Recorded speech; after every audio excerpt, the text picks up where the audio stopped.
Hi, my name is Anna Rummer. I'm ACC's Director of Communication for Student Affairs, and we are back with another episode of Campus Spotlight, where we bring incredible guests to campus for inspiring conversations for ACC students, faculty, staff, and the Austin community. Today, we welcome Austin native Alexis Jones, who is an author, activist, host, speaker, and founder of I Am That Girl.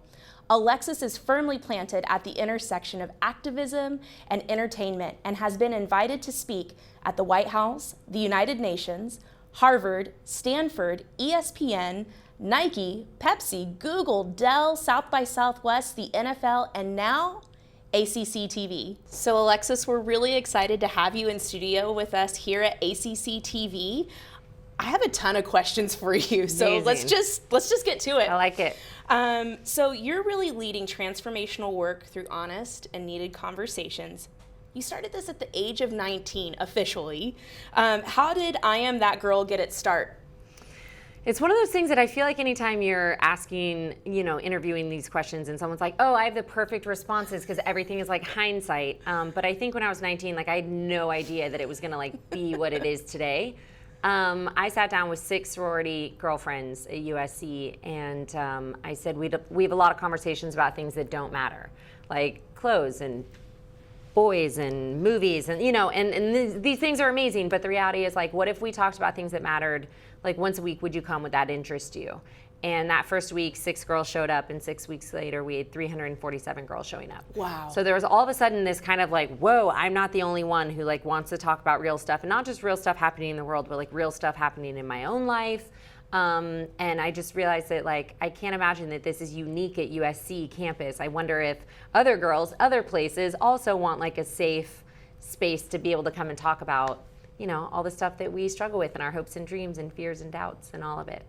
So I love that. To me, we have a lot of change makers and world shakers in the making here at Austin Community College. I'm sure many of whom would like to know how you knew you were ready to make that leap of faith. I mean, age of 19, this thought comes to mind, how did you know that you could do it? I think part of it is definitely how I was raised, right? Was this mentality of go big or go home. But also was a combination of that mixed with my faith of just this idea that I have an audience of one and it's no one here. And so as long as I'm crowdsourcing for my validation or for my confidence, that I'm not going to find it in those places. Mm-hmm. And I think so it's a combination of this really kind of tenacity of why not me? Why not now? Mixed with this, I think when you're fueled by passion, that it is it's like a jet fuel. So there's something else that happens inside of you. And so I think it was we'll mix that with also being 19, right? So I mean, also this not that many heartbreaks, not that many disappointments. You don't have many things being oh man, life is so hard at 19. So I was kind of why not me? Why not now? Mixed with I don't know any better. So I think there is a beautiful naivete about being young and just going for it and watching how many people show up to support you. Right. So you talked a little bit about your upbringing. You're an Austin native. So being an Austin native, how has that impacted your work in this arena?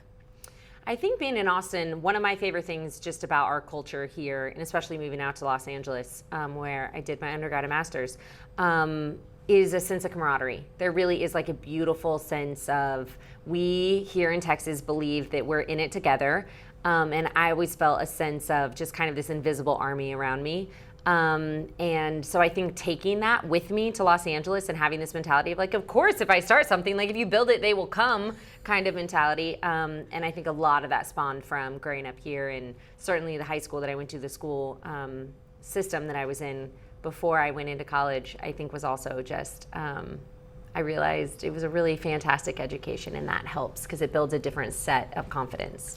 I agree with you. I think that living in Texas really generates that trailblazer spirit and that desire to, go where no one's gone before and just figure it out as you go. Exactly. So you went to Westlake High School. What was that like? Did that have any impact in really encouraging you to start I Am That Girl? Yeah, I think no question. I went to Westlake, and it's interesting because you and I were talking before, and I was kind of, laugh saying that I grew up on the other side of the tracks in Westlake, and so I grew up in Cuernavaca. And I think, you know, we talk about kids being like, oh, kids are so mean, and it's like, I don't think necessarily kids are mean when they're like teasing you and when you're young and stuff. It's just they're saying all the things that us adults have learned not to say out loud. Fair. Right? So there's like just this difference. So growing up, I was called a Querney rat. That was like what we were called on the bus, which to be honest was super traumatizing for like a little person, like trying to navigate the world and trying to understand where her place was in it. And simultaneously, because I don't think that's unique to Westlake. I don't think it's unique that you have kind of these, like, we're gonna bully in these different ways. But also I will say, one was the caliber of teachers that I had. I had teachers who were so passionate about who I was as a human, beyond even just making sure that I got the grades, but invested in me. Miss DiMartino, Miss Bixler, you know, I just had Miss Delgado, these teachers who like took the time outside of the classroom to be like, hey, by the way, you totally date the guy who peaks in high school, but you're not going to want to marry him. You know, and I was like, wait, what? You know, in 17, I'm like, but I'm in love. And she's like, oh, wait for it. You know, but just these women who like mentored me even from such a young age. And then of course the caliber of education. I realized that I was over prepared for college by the time I got there. So I think it was a really interesting balance of not having a lot, but also being proximate to what was possible. Mm-hmm. And I think that was huge. Being able to see resources that other people had and being like, okay, that is possible for my life. Now I have to go and, you know, find it and catch it myself. But that, you know, that work ethic was hardwired in from my parents. So yeah, certainly a combination of all of it. So being in education here in Austin Community College makes me so excited to hear that you look back at teachers who really made an impact in your life. You know, if you were speaking to some of our faculty or staff here at ACC, I mean, what types of tips would you give them saying like, hey, you never know who you have in your classroom? Like, what sort of advice would you give them? It's interesting because Miss Reese was one of those teachers who also profoundly changed my life. She was head of gifted and talented in middle school. Mm-hmm. And I really struggled in school and I learned to read really late. And I think that I was already self-labeling myself as someone who wasn't smart. And it was really interesting. I took the gifted and talented test and I was brought into her classroom and I remember, you know, walking in and her just like looking at me with this and she was like, oh my gosh, like the creativity that you have, the like all these things that I had never identified as maybe strengths that I had or maybe things that could be nourished. And so I would say that, and again, her being someone who like profoundly impacted the way that I saw myself. And especially as a little girl, you know, when it's really easy to fall into the like, oh, I'm gonna like chase boys and be cute and like do all these things, which is like why we see the numbers plummet in STEM, right? Mm-hmm. Girls and boys are like totally equal until what, 4th grade, and then all of a sudden like this thing happens where girls become more concerned with other things than realizing that they're really smart and it's really cool to be smart. So I would say to faculty, you just never know. You just never know how pouring into someone and really seeing them and lifting them up and shoring them up and these little comments. It wasn't until years later that I saw Miss Reese and I was like, I don't think I've ever actually told you like the significant impact that you had on my life when I was in middle school. And she was like, what? I can't believe like you remember me. And I was like, remember you? You were like one of the pillars of people who like spoke truth to me in a moment in which, you know, I was so just struggling to fit in and I just didn't want my mom dropping me off in our 1976 jaundice color Malibu. And I was like more concerned about those kinds of things and, you know, fitting in. So I think that idea of like, you never know what the words that you say to someone that they could significantly, they could hold on to them for a buoy for the rest of their life. And, you know, those teachers that I mentioned profoundly changed and altered the trajectory of my life. I love it. So we talked a little bit about I Am That Girl. Your passion for that mission is so evident. But my question is, how has it evolved over time and do you see it continuing to evolve? Oh yeah, I mean, I think anyone who says like, nope, this I like it where it's at, and you're like, welcome to life, because life is like the most inevitable thing is going to be change. And I think the evolution, even from day one, I never intended for it to be a nonprofit, right? It was just like I loved speaking and inspiring girls, and then it was like, wait, we need to create sustainability, and I was like, sure, yeah, what, yeah, fantastic, let's do that too, let's, you know. And it was actually built off the back of 19 or 23 interns that worked out of my apartment, where I literally like kicked them out of my house. I was like, y'all need to go home. But it was like such an inspired workplace that like everyone wanted to hang out.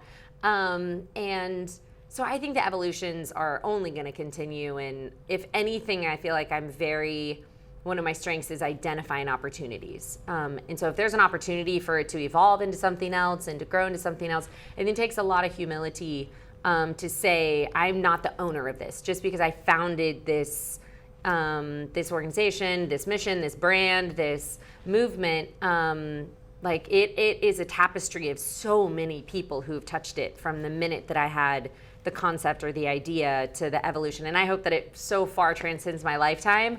And that, because when I think about the Girl Scouts, I'm like, who started the Girl Scouts? I hope that someone looks back and is like, I don't know who the founder of I Am That Girl is, because it's had 27 different moms, running it. So yeah, I hope that it continues to evolve and touch girls and women the way in which it's meant to. That's incredible. One of the offshoots that fascinated me the most about I Am That Girl is the Protect Her. So tell me a little bit about that. How did that get started? What is it? So when I was in Los Angeles, I did international relations and Spanish was my undergrad. And I think I'd seen one too many Angelina Jolie movies, and I for sure thought I was going to be a spy. And then my sophomore year, I ended up getting cast to host a TV show on the red carpet. And that kind of started my career in the entertainment industry. And I realized very quickly, although I'd always been very passionate about politics and foreign policy and policy in general, the entertainment industry was just another vehicle to create and implement the gravitas of impact that I was after. And simultaneously, I always felt like a wolf in sheepskin because I could like interview people, what's it like being reunited with Russell Crowe, right? I mean, it's so easy to like regurgitate, these different questions. But it was always, I remember the first time that Angelina Jolie came walking down the red carpet and I was supposed to interview her about, her dress. This is before it was like, it was cool to like hashtag ask her more, Right. And it was like, no, just ask her about her dress. And she came walking down and I was like, and my producer was like, just stick to the script.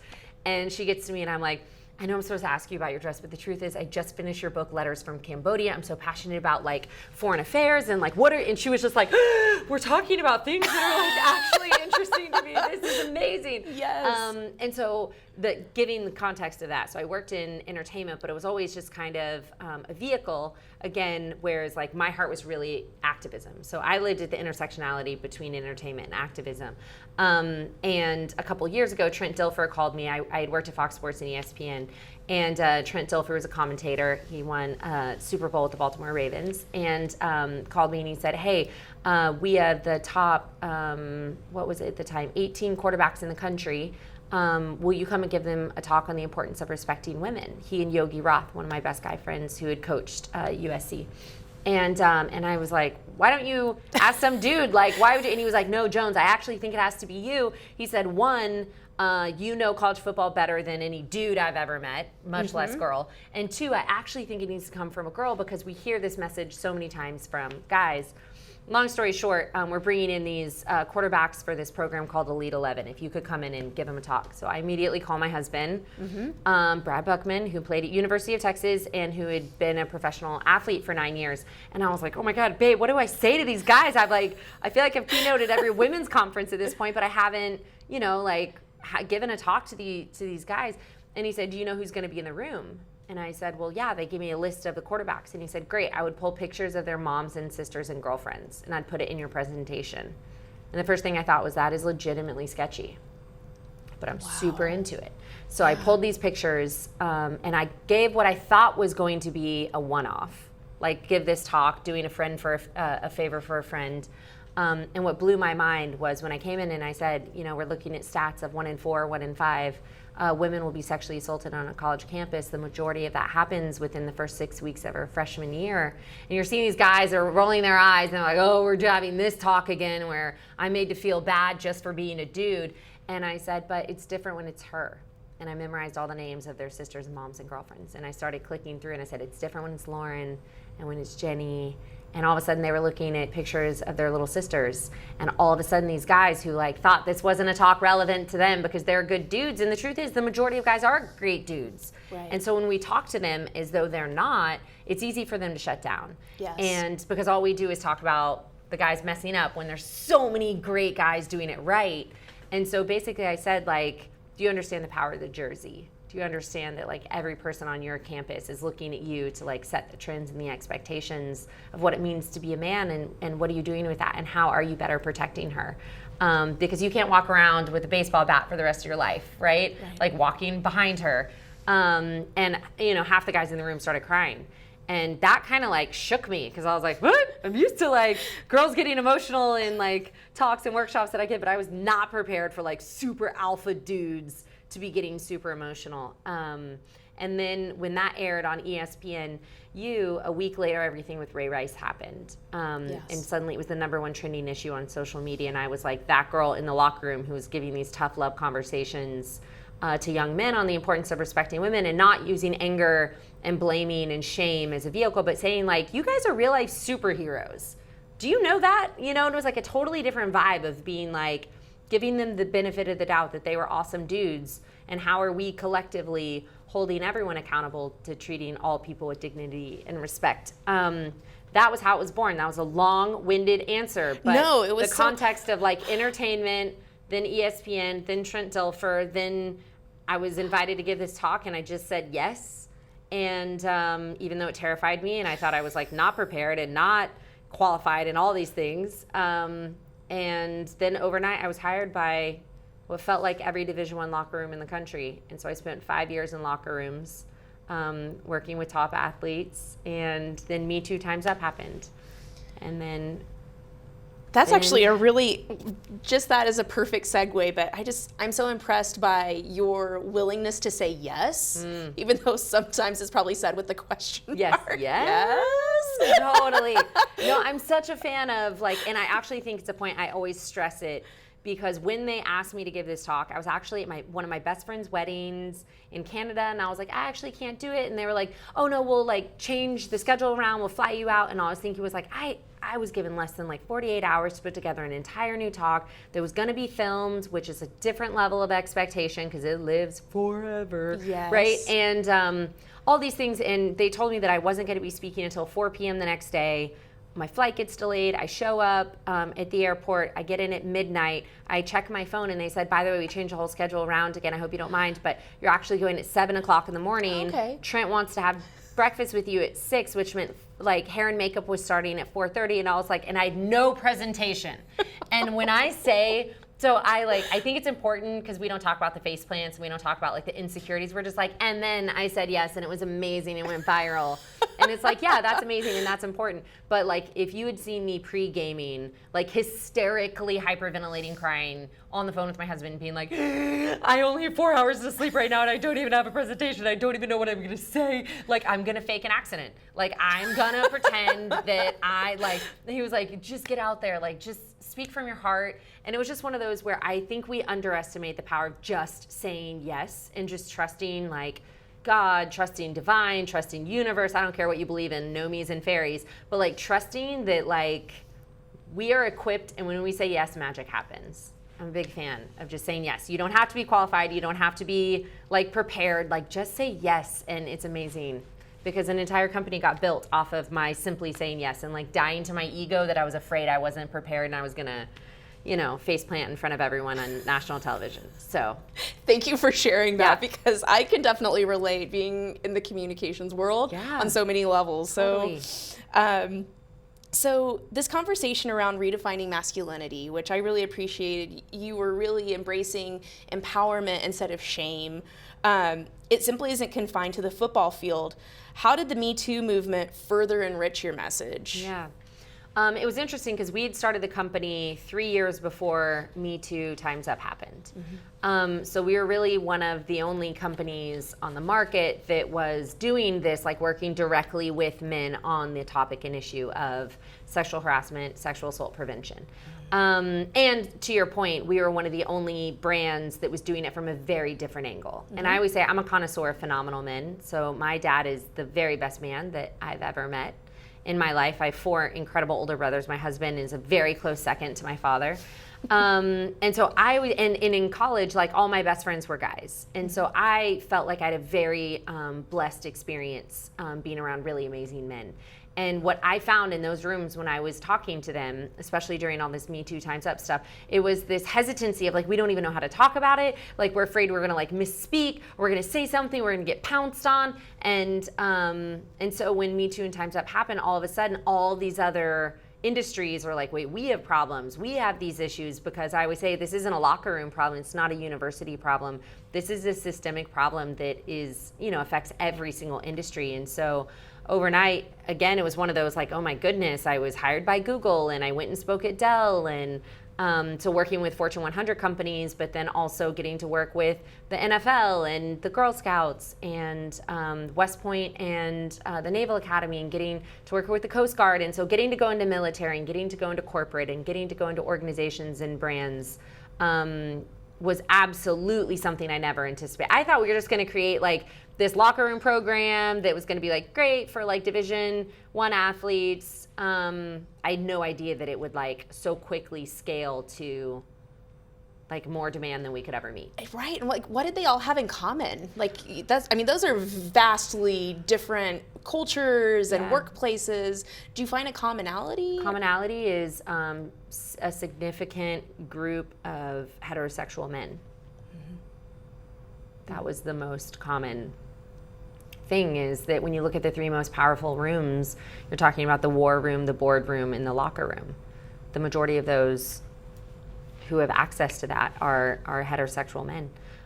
So that was the one commonality, was great. Well, why have we been talking about them and not inviting them to sit at the table? That whole idea of like lean in. I'm like, stop leaning in. Like women are planking everywhere. We are tired. We are exhausted. It is not our job. Then you lean in, like here's, and I mean, I say that in jest, of course, yes. But the idea that like, no, we need you. Like we need you. Like, and the idea, and it was interesting because I was certainly, I mean, good Lord, the amount of things people have said about me on social media, you just have to like realize that we no longer celebrate any ounce of leadership or bravery because of the cowards who can hide behind a screen and make up fake accounts and say the most horrific things about people. But I was definitely criticized for like, protect her, like women can protect ourselves, like, and I had this moment of like, can we humbly admit that if 1 in 4 girls are sexually assaulted on a college campus, we can't, and that's okay. And if 1 in 2 women are walking around having been sexually assaulted, maybe it's okay to say whatever we've been doing isn't working. So let's just have the humility to say, let's try something else. Like maybe invite all these dudes to come in and to participate in this conversation and to say, we actually do need you, because this isn't a women's issue. This is a human issue. And if this is a human issue and it directly affects you and all of the women you love and care about the most, it is in your best interest to participate. And I just found it was a very effective invitation. It was a very effective invitation to say, we've never needed you as much as we need you right now, And I've yet to meet a guy that when you're like, will you be my hero? Is like, I'm going to pit stop at the grocery store first, may hit up the gym, and I'll circle back around. It's like anytime you invite someone to be your hero, and it doesn't mean that we're not capable, and it doesn't mean that we're not strong, and it doesn't mean all these things. It just means that if we're going to tackle a human issue, we have to do it with all of humanity. I love that. These conversations are difficult and they need to be had. We're living in some pretty polarizing times. How do we say what needs to be said without ostracizing the people who need to be at the table? Yeah. I think, it's interesting. I gave a TED Talk, and I think the first 6 minutes of my TED Talk was me doing disclaimers.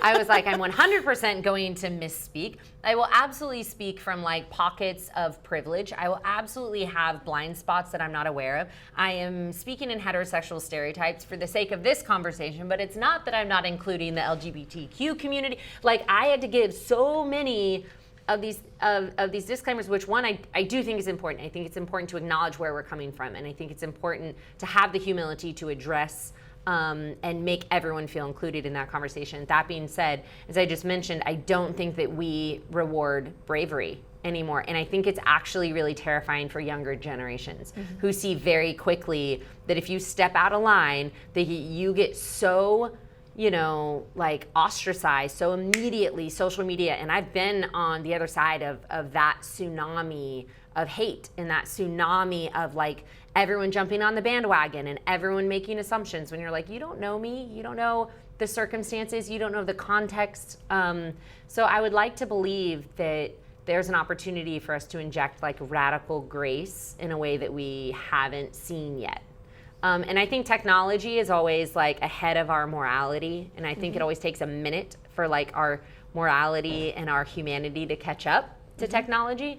I am a huge proponent of technology. I'm a huge fan that we have this ability and these tools to be connected. I just think trying to figure out how to do that with grace and with compassion and empathy is the only way we're going to be able to dive into these hard conversations, because as long as everyone is pulling the like, I'm offended by that, how could you say that? Like, we're not getting anywhere, instead of giving people the benefit of the doubt that they're like, that they're trying and that they're offering something, potentially significant, offering something at all. We'll start with that. Right. And like, let's not like punish them for their contribution just because it wasn't exactly, precisely, perfectly articulated. I love that word that phrase that you used, radical grace. I'm gonna have to use that one in my everyday life. I love it because grace is inherently undeserved. Yeah. And I think that's the piece, is like we're waiting for people to like earn our respect. And it's like the whole idea is like offering something that's not deserved and saying, I'm gonna offer you grace, and I'm gonna believe that like how you said that wasn't exactly what you meant, because we say things all the time that we're like, whoa. Like, think about our marriages, right? Like, think about being in a relationship. You're like, babe, that's not what I meant. You know what I mean? And that's your partner. That's your partner who knows you better than anyone in the world. And how many times we miscommunicate things. And my fear is that it prevents people from being brave enough to speak their truth, to speak vulnerably. And instead, it's like, when you look in the world of politics, it's why we have so many robots. They're just so afraid of missaying one word that they're like, I will memorize every single soundbite. And you never get an honest, real conversation with them, because heaven forbid they say something or they make an offhanded joke that maybe wasn't funny anyway, but it was taken out of, and now all of a sudden, like, they're having to do a public apology to everyone, and their entire team is like, stick to the script. And we're like, this is why people aren't human in interviews. This is why. Yes. And so the idea that we could offer radical grace and be like, oh, I've totally missaid things, or like not meant that, how that came out. Already you asked me a question, and I think earlier, and I was like thinking through my head that I was like, oh, how girls and women want to be touched. And then I was like, oh God, did I say that? Like, that's not what I meant. You know what I mean? Yes. It's like, we can't be human and say, I think radical grace offers us the ability to be imperfect. And I think we all desperately need permission to be imperfect. As you were speaking, one question was kind of tumbling around in my mind, and I'll take the risk of using a gender stereotype, but I think women can be particularly brutal to themselves. Oh yeah. So how do you practice radical grace in your own life, or how do you preach radical grace for women, to give ourselves permission to fail? Yeah. I mean, yeah, that's a girl. I work that every day. No, I was literally running yesterday, and when I get caught on something where I think I messed up or I think I could have done something different, I really go into like a downward spiral of like playing out every single scenario and like, why did I say that? And how am I gonna fix it? And how am I gonna I need to like call her immediately, and that's not what I meant. And I just beat myself up so much. And you're so right. I think that especially women, and yes, it's a stereotype, but some stereotypes are stereotypes for a reason. Yeah. I think we are especially hard on ourselves and especially hard on each other. And I think the radical grace piece is, I am totally working on that, of like being able to offer myself the same permission to be like, hey babe, you messed up, like you misspoke, or like you spoke out of anger, or you sent a passive aggressive text and you're better than that. Like, clean it up. Like, that's all you can ask. All you can ask is the people in your life that when you mess up, they're going to offer you that grace because 2 days later you're going to offer it to them. Like, that's the whole point. But I think we've all really forgotten that we live in glass houses. And I think in the midst of our own glass house, we like have freaking rocket launchers like pointed at other people.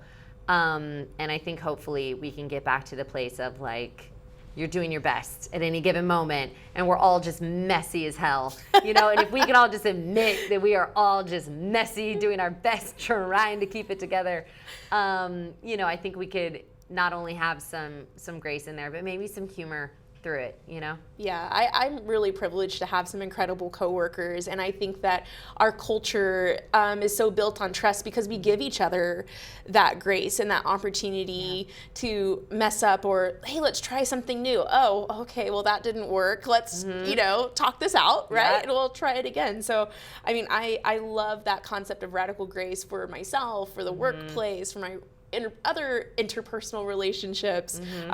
So that really resonated with me. So to me, it seems like taking a stand comes pretty natural to you.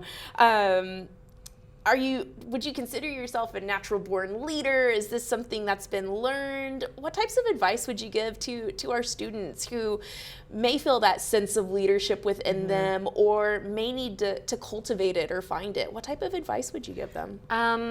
Absolutely. My husband calls me Nosy O'Donnell because anytime we're at a restaurant, I'm like, did you hear that? Did he just say what I think he said? And he's like, babe, stop listening. So I feel like I'm really a vigilante. Like, I'm really just like, I've always wanted to be a superhero, and like, I want things to happen in front of me just so I can be like, don't do X, Y, and Z. So I think that everyone is wired really differently. That is not everyone's like nature, right? But I was also the baby growing up with 4 big brothers, and I have a little sister, Jessie, as well. And so, you know, this combination of realizing that like I had a big family, and if you were gonna be heard, you had to be loud. And so I think one of the things is we associate being that big personality and having that confidence as being a leader, but I think it invalidates a lot of people who are naturally shy. And I think just because it's not your personality to like stop a fight, which like I don't even know how many fights I've like broken up because I'm the person who's like, hey, you know, like that is not everyone's instinct to like literally jump in the middle of absolute chaos and mayhem and like try to do something. But I think leadership is expressed in so many different ways. And I think the idea more than anything is like, can you find a way in which you can serve? And I think leadership often is associated with like the person with the microphone, like who's getting all the attention, who's center stage. And I think that it is expressed in so many ways that doesn't necessarily have to be, you know, the politician running for office or like the front person, as much as realizing, and if anything, I think leadership has gotten a little bit hijacked by that construct of you're kind of the rock star center stage, as opposed to recognizing leadership has always been commensurate for me with service. And like, find what sets your heart on soul. Like, find the thing that doesn't feel like work, that you're like, I could do this for 17 hours. Like me getting up in front of an audience, speaking and inspiring them and reminding them that they're awesome and like that they can defy impossible and that we can personify bridges in this moment that feels so incredibly polarizing. Like I believe that so deeply that it doesn't feel like work. And then the fact that I get paid to do that, I'm like, you're kidding. I'm still like waiting for someone to be like, to find me out, you know? So I think it's less about like, am I a leader and how do I build my confidence and how do I get out there? And is more like, how can you best serve? And what are the things that set you on fire? Because that's what we need. We need people who recognize like service above anything else. I think that's what our culture, our state, our nation is like really hungry for, is authentic service. I agree with you. So in addition to being an incredible speaker, thought leader, business owner, you're also an author. So in 2014, you published the book, I Am That Girl.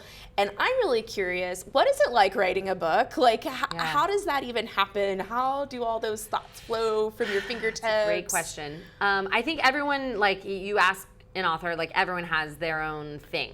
For me, I tried to write a book for years while like doing life. And it just never happened. And again, some people can like go do their life and come back and like write a couple pages. And what I realized very quickly was like it needed to be my full time. So I took a sabbatical from work and actually moved to Sonoma, which is not the worst place to live while writing a book. Not at all. Wine country is not terrible. It was beautiful. And so for me, because I'm very structure oriented, and what I found was if I just waited until I felt like writing, that could show up or not show up for 3 days. And so for me, I set a really astringent schedule, and I was like, but in my chair at 8 a.m., I wrote from 8 to noon. I took a 1 hour lunch from noon to 1. I wrote again from 1 to 5 every day, 5 days a week. And I wrote the book in a month. And so it was like whether I felt like writing, whether I didn't feel like writing, I was sitting down. I'd written a pretty loose concept of what I thought I wanted to write about. I'm kind of more of like, here's a topic and go. Yes. You know? So, and I had an incredible editor who helped reorganize things. But I also took a picture. I had a picture. I don't think this girl knows this, but there was one girl at one of my events who just kind of personified I am that girl to me. Like she personified like a college girl who was trying to figure out her life and was struggling with X, Y, and Z, but knew that she had greatness inside of her. Like, and for whatever reason, I had this picture of her that I put next to my computer, and I wrote my entire book to her.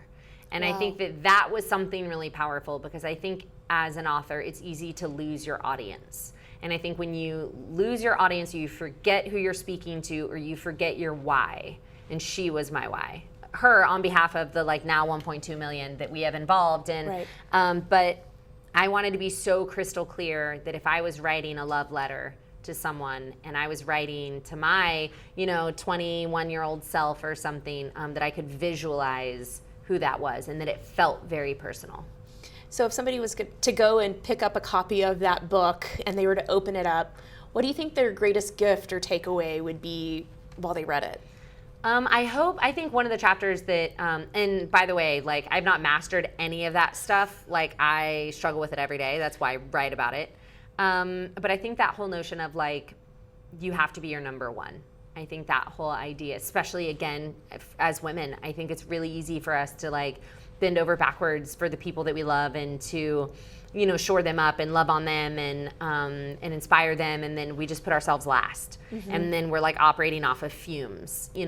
And so that whole notion of you have to love you first. Mm-hmm. I think that concept profoundly changed my life. And I write about it in the book, but I was going to grad school and I was working full time and I was hospitalized multiple times for basically some version of exhaustion, basically not sleeping, working way too hard, way too long. And the third time that I was admitted into the hospital, I saw the same doctor every time in the ER. Mm-hmm. And I remember him pulling a chair up next to me and he said, you're going to have a heart attack before you're 25. Like, wow. You think you're doing it. And what's wild was that year of my life was like the most like, almost like attention that I got, because everyone knew I was going to grad school. I was like running like 6 miles every day. I was like, like I looked amazing. I had an amazing job. I was like working at Fox. I was like all these things. So people would be like, you look incredible. And I'd be like, I don't eat. Okay, I don't have time. Yeah. And it was just like the irony was that if anyone saw what was the cost yeah. of this life that I was presenting to the world, no one would envy it.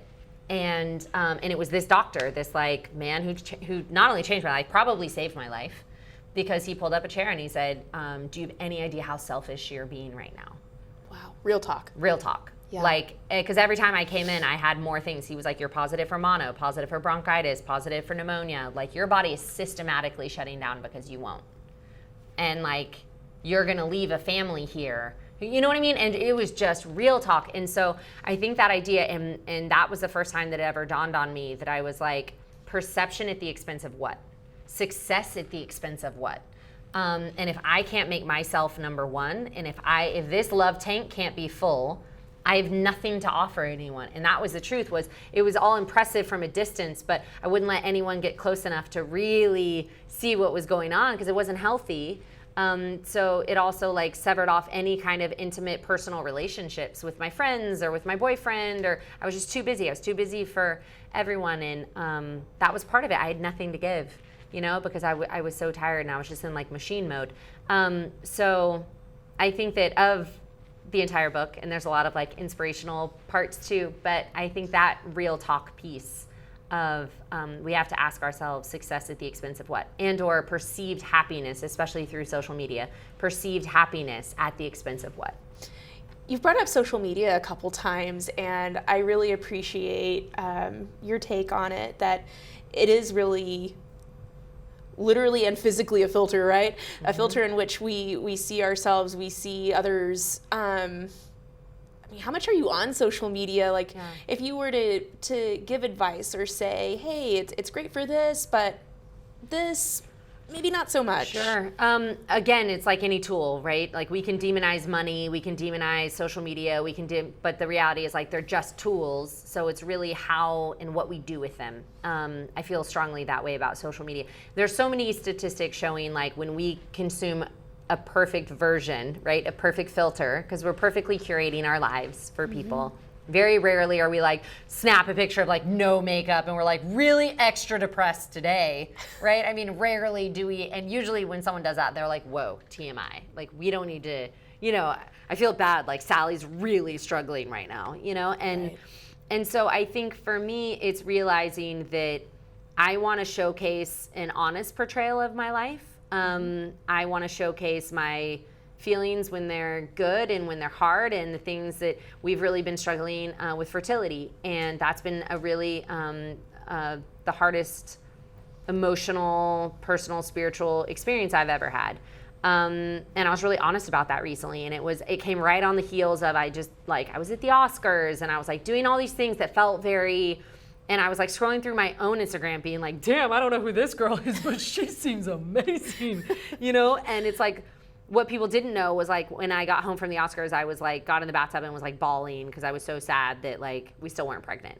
And I ended up the next day posting about that. And so it's not like I mean, it's also like I don't just post all my most intimate moments with a bunch of strangers, but I do think it's important to somehow balance that out of like, yeah, my life is great because it is in a lot of ways.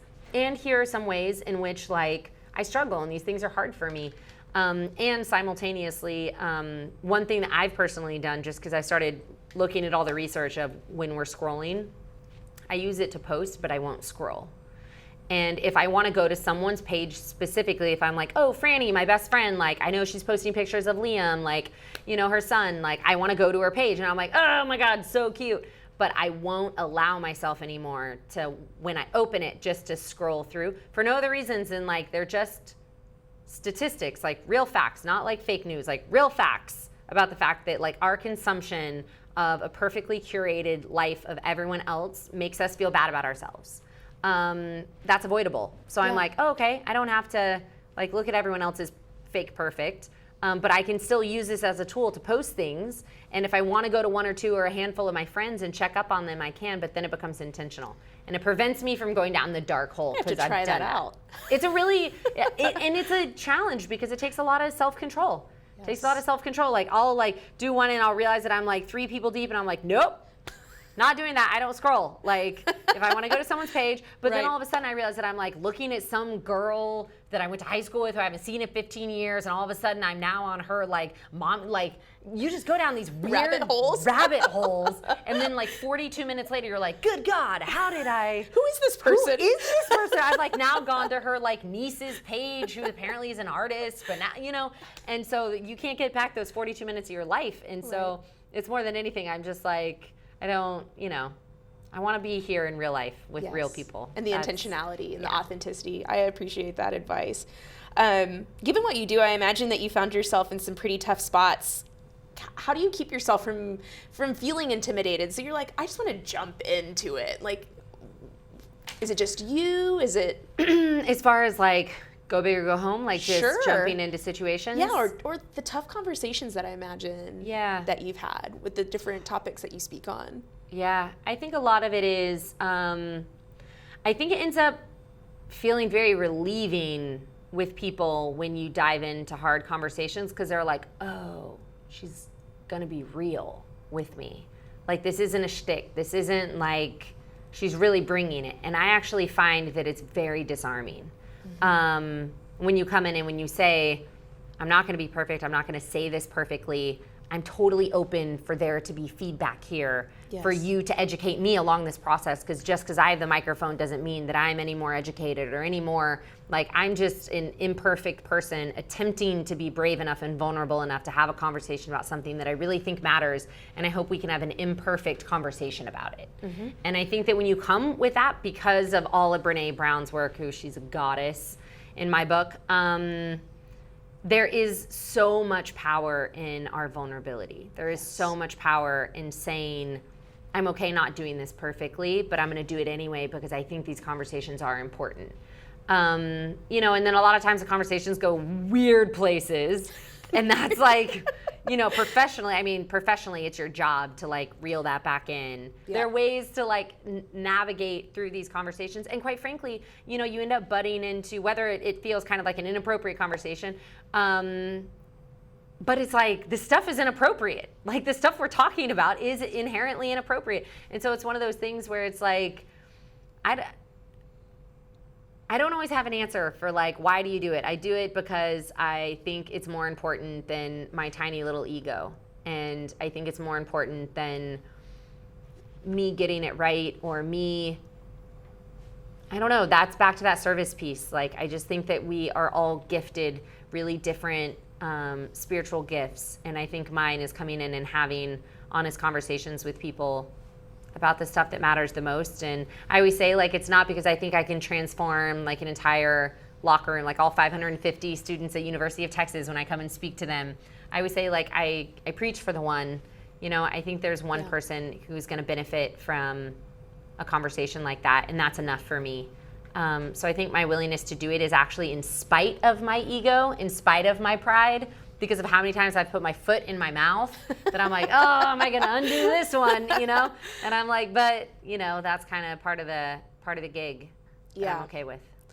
So throughout all your public speaking experiences, is there a time that really sticks out to you as memorable, good or bad? Yeah. What was your biggest takeaway from that? Oh, I mean, I have so many. I'm like, where do I begin? I have so many stories. Most recently, I was at the Naval Academy, and I got there early, and I did my sound check and did everything, and it was for 4,500 midshipmen, so it was a huge, absolutely packed to the ceiling auditorium. And I get there the next morning, and I show up, and within 2 minutes of my presentation, my entire presentation doesn't work. And it was an hour-long keynote. And I'm like looking at the tech guys, because we did the entire run through the night before, like everything worked perfectly. And I'm looking at the tech guy being like, is this not, you know, and in front of a stadium like that. So there's always things like that where you're just like, and we're just gonna wing it. Okay, cool. You know, this cool. is what it is. Exactly. And so there's definitely moments like that, and I've had multiple times where like tech, for whatever reason, didn't end up working, and then you're just kind of like, I guess we're just gonna do this, and I'm like saying a prayer, you know, I'm like, dear baby Jesus, please say whatever you need to say right now. I'm like, try not to panic, you know. I think, thank God, I remember that event specifically because I was in black, and I was like, thank God I'm in black because I'm sweating profusely. So anywhere from like things like that, you know, to like I've like thrown my back out like right before a talk, and the only way I could even stand was I was given muscle relaxers, and it was definitely the slowest I've ever spoken. I was like, I'd like to empower you today about, and I was like, okay. So it's like funny, weird stories like that, but also like incredibly, those are more just like the funny glitches of spending 251 days on the road, and it's just way too much time to be traveling and working. But those are more like the technical glitches and the human glitches. I will say that the things that, of course, resonate the most, and the reason that I'm willing to be on a plane as much as I am, are the meaningful moments after. When someone comes up and they say, like, that profoundly changed my life, or I needed to hear that, or I was your one tonight. And like that is, and that's why, again, I'll bring it back to service. Like, that's the point, you know, like the point is for us to like serve one another. And when we do, I believe that there is like a really divine transference where you get the like privilege to play a role in someone's life, like Miss Reese for me, right? Like you get to speak truth to someone, and they hear it from you in a way that completely alters the trajectory of their life, because suddenly they feel seen, or suddenly they feel heard, or suddenly they feel like they belong somewhere. Mm-hmm. And it's like such a deep need for all of us to feel seen and heard and like we belong. And if I get to be a messenger out in the world who just gets to like love on people, you know, and remind them that they matter and that we need them, you know, I always say I have the best job. I have the best job in the world. Have you had a Miss Reese moment where somebody's come back to you and they say, oh my gosh, Alexis, like you changed my life? Have you had one of those? Yeah. It was actually funny. It was here in Austin, and it was a girl who saw my husband, speaking of social media, and she was like, she came up and she was like physically shaking, and she was like, oh my God. And we were in a bar, which made it even more weird because it was like, you know, we were watching football, and I had 2 adult beverages, you know, just enough adult beverages to be like, oh, hey, this is not a work setting for me. You know what I mean? And she's like shaking. And she was like, oh my God, I saw your husband over there because I've seen him on social media. And so I walked up and I asked if you were here, and I can't believe that you're here. And she was like crying. And she was like, I just want you to know you spoke at my school, at the Ann Richards Leadership School when I was in middle school. And like it totally changed. And I followed your work ever since. And then it's just one of those where I was like, oh my, you know. Someone's fangirling. This is amazing, you know? Or like, and I don't know about other people, but I can only speak for myself. When you have like celebrities be like, ugh, it's so hard. When people come up to you and interrupt you and tell you how amazing you are. And I'm like, it is such a privilege. Anytime someone comes up and is like, I just want you to know, like I read your book and you know, whatever. I'm always like, really? People actually read it? That's amazing. So yeah, it's the best. It's such an honor. So here at Austin Community College, we obviously value lifelong learning. Where do you glean your inspiration? Like, who are you reading? What are you watching? Who inspires you? Yeah, I'm a huge fan of TED Talks. I would say that's a huge source of inspiration for me and education, and I go every year. So that's like one huge personal investment that I make in myself is to show up in Vancouver and participate in that. I am obsessed with reading. So anytime someone's like, have you read that? I'm like, wait, what? And I've like already bought it on Amazon underneath the table. I'm like, fantastic. Because I travel so much. So I'm on planes all the time. So I had the luxury of like getting a lot of like really, really quality reading time. And it was, I know that's not for everyone. And of course, Brene Brown. I mean, I could like rattle off authors. Brene Brown, I'm a huge fan of hers in general. And then I just like, a lot of incredible mentors in my life, and I take that really seriously. And I take like being intentional about that and like sitting down with them and saying like, I consider you a mentor, and if you'd be willing to mentor me like once a month, then I'll buy you lunch. And these are the reasons why, like I admire you so much, and not just because you're like successful on paper, but you have an incredible marriage and like you have incredible children, and your children are amazing people. And so I think it's a combination. I think it's of like from theoretical literature to like real life humans who can share the good, the bad, and the ugly. Okay. So we're a little short on time, so I'm going to ask like one question that I really wanted to ask. I'm a huge Survivor nerd. Amazing. Amazing. So I was like, oh my gosh, I get to interview Alexis Jones. Do you feel like you had a advantage being on Survivor, knowing what you know, doing what you do? What was that experience like? It was the craziest. I'm like, how much time do we have? Are we talking like 3 minutes time? Yeah, it's exactly what we're talking about. Great. Yeah. I'm like, are we talking 2 hours? Are they bringing in a bottle of wine? Fantastic. It was a crazy, I'm going to try and make this quick. It was a crazy social experiment. My professor had just given this 4-hour lecture on reality TV and the impact it had on youth. I was launching I Am That Girl right out of grad school. I ran to his office hours and I was like, dude, if I get on a reality TV show, would you help me strategically utilize it to brand I Am That Girl? And he was like, okay, crazy girl. Sure, go and do that. Long story short, for another time, I ended up sneaking in, I ended up getting cast, I ended up leaving 6 days later to like promote this company that didn't yet exist. That being said, on day 3, because I had no time to prep for this, on day 3 of like not eating, and I was like, I'm starving. I'm a girl that like doesn't miss a snack, much less a meal. And so on like day 3, I like looked at the producers and I was like, hey, do we get like granola bars or like burgers? Like, how do we do this off camera, you know? They were like, oh no, we don't feed you. And I was like, wait, this is real? And so what I tell everyone is like, they would never show what really goes down. I broke my hand on the first challenge. They didn't show that. I macheted my foot on day 19. They didn't show that.